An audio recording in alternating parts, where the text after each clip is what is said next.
जय श्री राम। आज बात करते हैं कबीरदास जी की ही, जिनका जन्म बनारस में हुआ। बनारस वो शहर जहाँ भक्ति है, मस्ती है और मुक्ति भी है।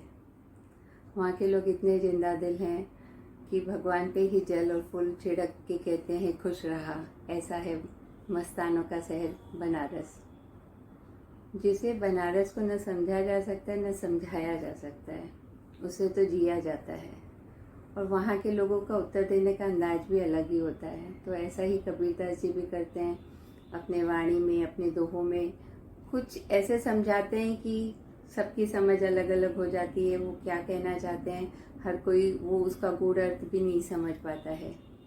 तो एक बार सिकंदर लोधी वाराणसी आया था, बनारस आया था, तो वो कबीरदास जी को बुलाता है।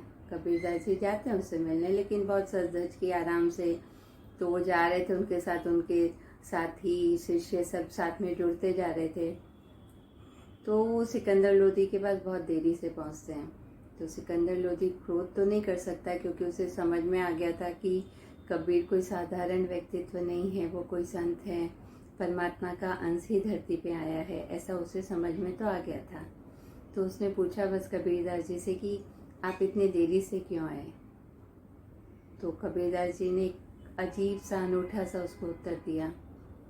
कबीरदास जी ने कहा कि मेरे आगे चींटी चल रही थी, उसने 9 मन काजल लगाया हुआ था, उसके एक कंधे पे हाथी बैठा था, एक पे घोड़ा बैठा था, और मैं आश्चर्यचकित उसे देख रहा था, और वो जिधर जा रही थी उधर मैं भी चल रहा था, इसके लिए मुझे देरी हो गई।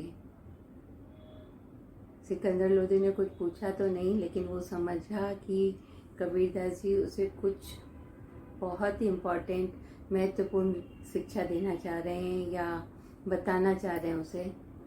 तो कबीरदास जी जो सिकंदर लोधी को समझाना चाह रहे थे वो ये था कि परम पिता परमात्मा का जो अंश है वो सभी जीवों में एक जैसा है। वो भगवान का जो पावर है जिससे हमारी गाड़ी चलती है या हम जीते हैं, वो सब में एक जैसा ही है। चाहे वो नन्ही सी चींटी हो, चाहे दूसरे जीव जंतु हो, हाथी घोड़े हों, या साधारण इंसान हो या बादशाह हो, परमपिता परमात्मा का पावर तो सब में एक जैसा ही है। इसके लिए उनकी निगाहों में हम सब एक ही हैं। कबीरदास जी के कहने का, बताने का अंदाज ही निराला होता था। वैसे बनारस का भी अंदाज निराला ही होता है। तो आप सब मस्त रहिए, स्वस्थ रहिए, सबका मंगल हो।